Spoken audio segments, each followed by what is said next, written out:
Welcome to village வாழ்க்கைங்க. எல்லோருக்கும் வணக்கம். எல்லாரும் எப்படி இருக்கீங்க? சூரியனோட தாக்கம் தான் தாங்க முடியாத தாக்கமா இருக்கு. கோடை விடுமுறையில குழந்தைங்க எல்லாரும் இந்த சூரியன்ல ஆடாம அடக்க ஒடுக்கமா பேரண்ட்ஸோட இருக்கணும்னு கேட்டுக்கிறேன். ஆனா நாங்க எப்படி இருப்போம் அப்படின்னு வெளில சுத்துற பசங்களுக்கு மத்தியில நம்ம வீடியோவை பார்த்து என்ஜாய் பண்ணுங்க.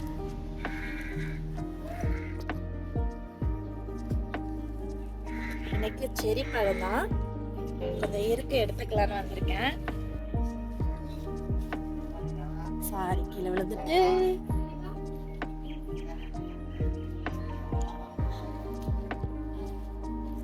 கோடை விடுமுறை என்றாலே எனக்கு ஞாபகம் வருவது எங்க பெரியம்மா வீடு தான். நான் சின்ன பிள்ளையா இருக்கிறப்போ ஸ்கூல் முடிச்சுட்டு ஏதாவது விடுமுறை வந்தா எங்க பெரியம்மா வீட்டுக்கு போயிடுவேன். இந்த காலத்து பசங்க அப்படி பெரியம்மா வீட்டுக்கோ தாத்தா பாட்டி வீட்டுக்கோ போறாங்களா என்னன்னு எனக்கு தெரியல.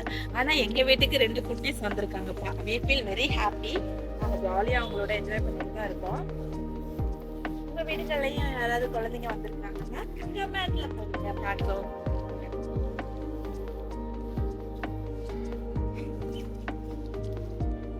இன்னைக்கு வெள்ளிக்கிழமை, கொஞ்சம் பூக்களும் எடுத்துக்கலான்னு. இந்த செடி ஞாபகம் இருக்கும் எல்லாருக்குமே.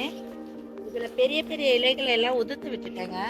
ஆனா இந்த டைம் வந்து கொத்து கொத்து கொத்து கொத்தா பூக்கள் வச்சு காய் பிடிச்சிருக்கு.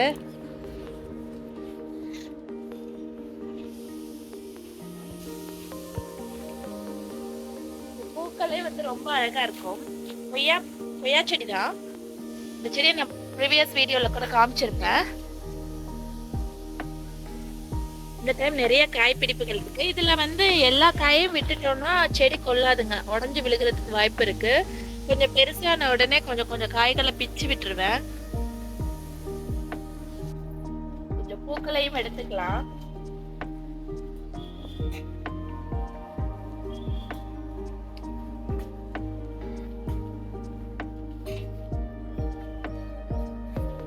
நம்ம மரத்திலே வந்து இந்த டைம் வந்து பழம் பழுத்துக்கு. அணிலையா சாப்பிட்டுருக்காரு ஒரு பழத்தை வேற. வாழை மரம் வச்சிருக்கவங்க தாரை வெட்டுறவங்களுக்கு ஒரு சின்னோட டிப்ஸ் கொடுக்கணும்னு நினைக்கிறேன். தாரை வெட்டினதும் வெளிப்பக்கிட்ட கொஞ்ச நேரம் வச்சுக்கோங்க. ஏன்னா சில நேரத்துல அதுக்குள்ள பாம்பு பூச்சி இருக்கிறதுக்கு வாய்ப்பு இருக்கு. நாங்க ஒரு டைம் அனுபவப்பட்டிருக்கோம். வீட்டுக்குள்ள எடுத்துட்டு போல, பட் அதுல பாம்போட சட்டை எடுத்து பார்த்தோம். அவங்களும் வாழணும் தான், அதுக்காக கொஞ்சம் கவனமா நம்ம எடுத்துக்கிறது, ப்ரொடெக்டிவா எடுத்துக்கிறது நல்லது தான் சொல்றேன்.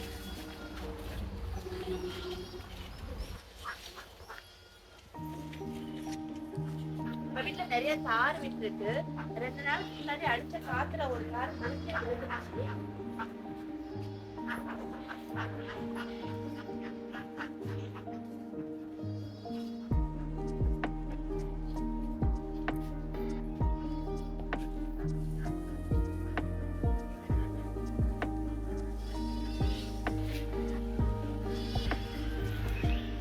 அந்த தாறு விழுந்ததுமே ரொம்ப ஷாக்குங்க. ஆனா பரவாயில்ல, முத்தின காய் தான், அதனால ஓகே. எதனால விழுந்ததுன்னா 2 நாளைக்கு முன்னாடி காத்து அடிச்சிச்சு, மழை வர மாதிரி. இந்த வெயிலையாவுக்கு கொஞ்சம் மழை பெஞ்சா நல்லா இருக்குமேன்னு யோசிக்கிற சமயத்துல வந்த காத்தோடயே மழையையும் அடிச்சுக்கிட்டு போயிடுச்சு. காத்து மட்டும் தாங்க வந்துச்சு, மழைய காணோம்.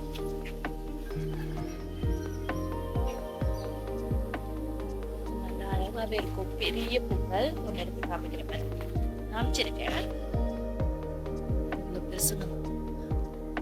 சிகப்பு கலர் தான், நல்லா இருக்கும். இவங்க தான் நம்ம க்ரோபேக் கடலை. என்னடா இவ்வளோ இடம் இருக்கே, இந்த பொண்ணு க்ரோபேக்ல வச்சிருக்குன்னு நினைக்காதீங்க. ஒண்ணுமே இல்லை. எங்க வீட்டோட வான்கோழி, கிண்ணி கோழி, கோழிங்களோட அலப்பறையினாலதான் இங்க வச்சிருக்கேன். ஒன்னும் வைக்க விடுறது இல்லைங்க. கடலை செடியில இருந்து பூண்டு செடியில இருந்து எல்லாத்தையும் மேய்ஞ்சி தள்ளுறாளுங்க. அவங்களுக்காகவே ஒரு அடப்பெடுத்து செஞ்சிருக்கேன். பார்க்கல அதுல எதுவும் கடலை வருதா இல்லையான்னு ஒரு ட்ரை தான். இதுல சக்சஸ் பண்ணிட்டேன்னா அடுத்த டைம் இதே ட்ரை பண்ணலான்னு இருக்கேன். என்னடா இவ இவ்வளோ பெரிய கிழங்கு தாங்கி பிடிக்கிறாளேன்னு நினைக்க வேண்டாம். இதுதான் ஏர் பொட்டேட்டோ, கொடி உருளைன்னு சொல்லுவாங்க. எங்க வீட்டில் ஒரு வருஷத்துக்கு முன்னாடி நிறைய அறுவடை பண்ணியிருந்தோம். இந்த டைம் ஒரே ஒரு செடி மட்டும் வச்சு காய்கள் விட ஆரம்பிச்சிருக்கு. இது இப்படிதான் கொடியில தான் காய்க்கும். ஐயோ, இன்னொரு டைம் போடுறேங்க.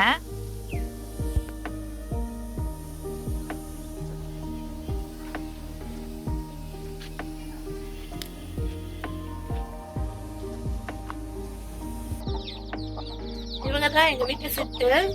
மறுபடியும் குஞ்சு பொரிச்சிருக்காங்க. போன டைம் நீங்க பார்த்திருப்பீங்க, நிறைய குஞ்சுங்க இருந்தது. ஆனா இப்ப எல்லாத்துக்கும் ரெண்டு குஞ்சு ஒரு குஞ்சு தான் இருக்கு. மருந்து இருக்கு, பிளஸ் என்னன்னே தெரியலங்க, நிறைய குஞ்சு இறந்து போயிடுது. இந்த டைம் கொஞ்சம் குஞ்சுங்க வச்சிருக்காங்க. பார்க்கலாம் அந்த கோழி குஞ்செல்லாம் எப்படி வளருதுன்னு.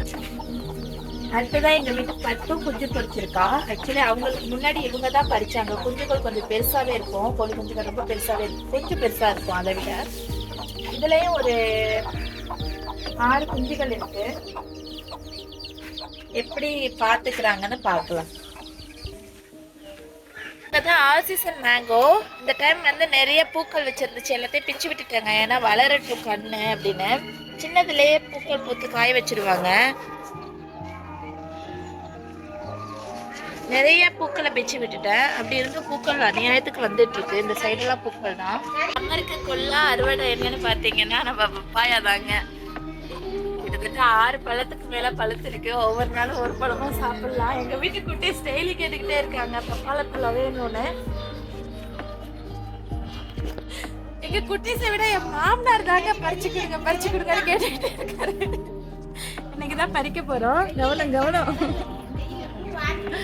ஐயோ வா, அதே திரட்சி ஒண்ணுமே ஆகல, பழத்துக்கு சேதாரமே இல்லை.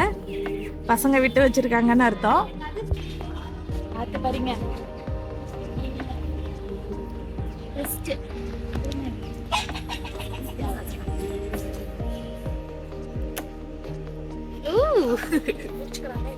ஓகே, இன்னைக்கு 2 போதும். அது கொஞ்சம் பழுக்கட்டுங்க, அப்புறமா பறிச்சுக்கலாம். அடுத்ததான் நம்ம வீட்டோட முள்சிட்டா தான். ஷார்ட்ஸ்ல பார்த்துருப்பீங்க, ப்ரீவியஸ் வீடியோலையும் பார்த்துருப்பீங்க. நிறைய காய்கள் வச்சிருக்கு. இப்போதான் வளர பெருசாக ஆரம்பிச்சிருக்கு. இங்கே ஒன்று இருக்கு பாருங்க.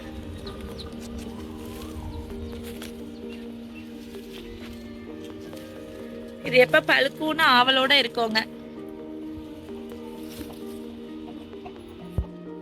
ஆத்துக்குட்டிங்களுக்கு தண்ணி இருந்தா போதும். தண்ணி இல்லைன்னா பின்னாடி உள்ள போட்டிக்கு வந்துட்டு சேதாரம் பண்ணிட்டு போயிடுவாங்க. இவங்களுக்காகவே இந்த வாய்க்காலை நோண்டி விட்டுருக்கோங்க.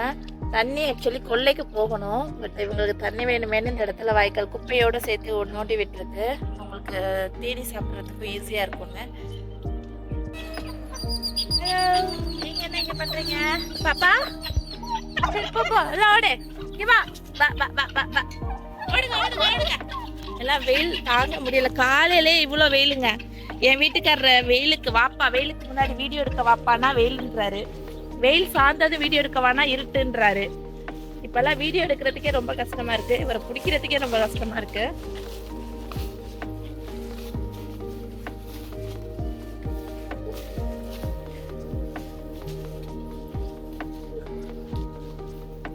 வெள்ளரி கொடிங்க. இவங்களுக்கு ஏன் இவ்வளோ பாதுகாப்புனா சேம் எங்கள் வீட்டு பசங்களால தான். ஒரு குட்டியோண்டு துளிர் வந்தால் கூட முடிச்சிருவானுங்க. அதுக்காகவே இவ்வளோ சேஃப்டியாக ஒரு அடப்பு மாதிரி கட்டி அதுக்குள்ளேருந்து இப்போ தான் வந்துட்டு இருக்காங்க. பூக்கள் விட்டுருக்காங்க. பார்க்கலாம் காய் பிடிப்பு எப்படி இருக்குன்னு.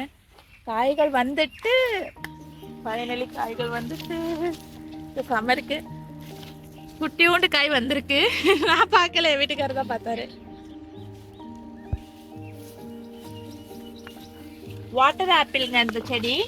இதில் திடீர்னு பூக்களை பார்த்தேன், ரொம்ப ஆச்சரியமா இருந்துச்சு. பூக்கள் ரொம்ப அழகா இருந்தது. அதோட வீடியோ எடுக்கணும்னு நினைச்சேன். ஆனா சில பல காரணம், ஒண்ணுமே இல்லைங்க, அந்த வெயிலோட காரணம் தான். கொல்ல சைடு வரவே முடியல. இன்னைக்குதான் வந்த பூக்கள் எல்லாம் உதிர்ந்துச்சு, எல்லாம் காய் பிடிப்பா மாறிடுச்சுன்னு நினைக்கிறேன். காயா மாறி இருக்கு. இதான் ஃபர்ஸ்ட் டைம் இவங்க காய்க்க ஆரம்பிச்சிருக்காங்க. ஒரு காய் கூட வச்சிருக்கு, ஒரு குட்டியா ஒரு காய் வச்சிருக்காங்க.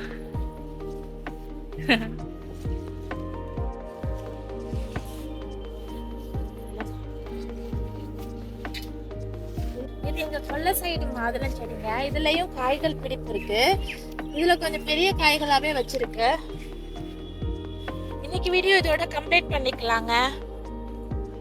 எங்க வீடியோவை நீங்க பார்த்துருந்தீங்கன்னா லைக் பண்ணுங்க, ஷேர் பண்ணுங்க, சப்ஸ்கிரைப் பண்ணுங்க. பிடிச்சிருந்தா சப்ஸ்கிரைப் பண்ணுங்க, தொடர்ந்து ஃபாலோ பண்ணுங்க. அவ்வளோதானுங்க. எல்லாருக்கும் ஹாப்பி சம்மர், ஹாப்பி ஹாலிடேங்க. பாய் பாய்.